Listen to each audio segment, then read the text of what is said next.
everybody, it's Megan. Welcome back to my channel. Today I'm going to be doing a different kind of video that I haven't done before, and I'm going to be doing a guide to the Chicago area, just sharing some of my favorite places to go. And if you have never been there before and you need some pointers and some recommendations, this is the video for you. I just got back from Chicago yesterday, so it is fresh on my mind.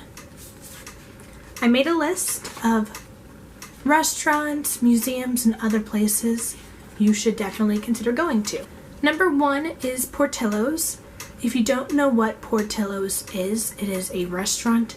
It's mostly in Illinois, but there are some scattered in other places. But if you go, they are known for their Italian beef sandwiches, and you have to try a Chicago style hot dog. They also have salads and other food like that, but they're definitely mostly known for their Italian beef and their hot dogs. Number two is Bohemian Crystal. Just another disclaimer before I talk about it. I'm not talking about Chicago, like the downtown area. I'm talking about like the suburbs.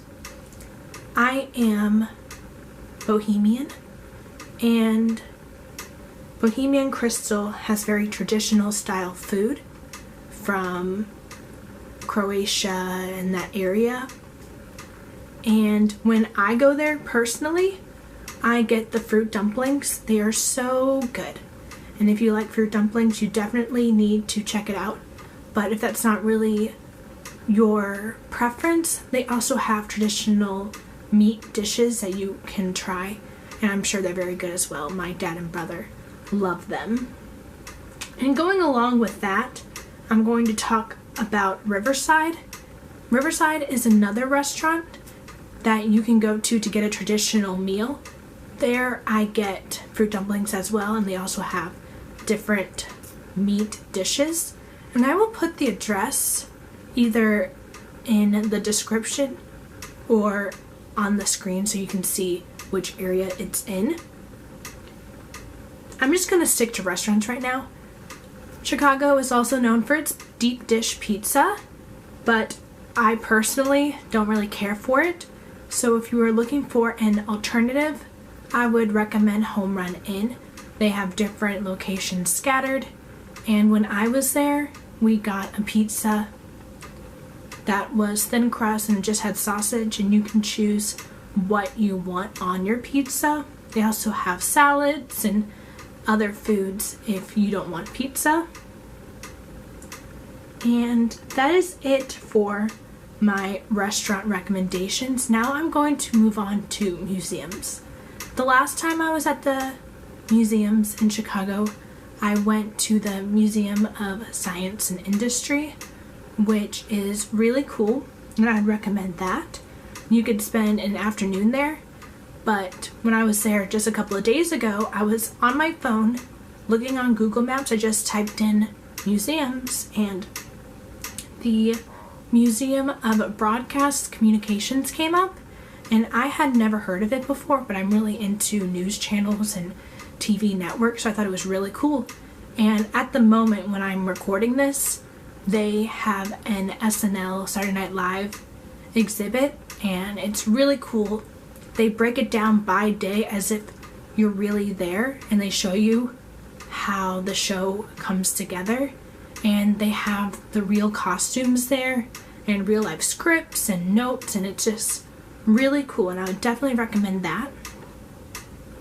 Now I'm going to move on to shopping centers. These two shopping centers are outside of the city.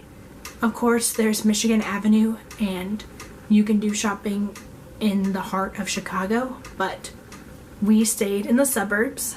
The first shopping center is Yorktown, and this is an indoor shopping area. And then the other one is Oakbrook Center. And keep in mind, whenever you do go, that it is primarily outdoors, so just keep that in mind. Don't go on a really cold day. The last two things I'm going to talk about are Millennium Park, and that is where the big bean is that you see in pictures. I finally saw it, but parking was a little bit tricky, so we didn't get out of the car, but it is just really cool. And number 10 is Lakeshore. You can take Lakeshore Drive by the waterfront and just go outside of the city and then come back around, and you can see Soldier Field whenever you are on that road. And then another thing I'm just going to add is seeing Wrigley Field in Wrigleyville. It's definitely cool. I'm not really happy with the Cubs because I am a Cleveland Indians fan, and being in Chicago, I still saw sweatshirts saying 2016 World Champs, so that kind of stung a little bit, but hopefully the team will be good this year. Those are my recommendations for the Chicago area. Just keep in mind, I'm not from Chicago. This is just my list. I hope you enjoyed this video anyway. Leave me your Chicago recommendations down below. I hope you enjoyed, and I will see you in my next one.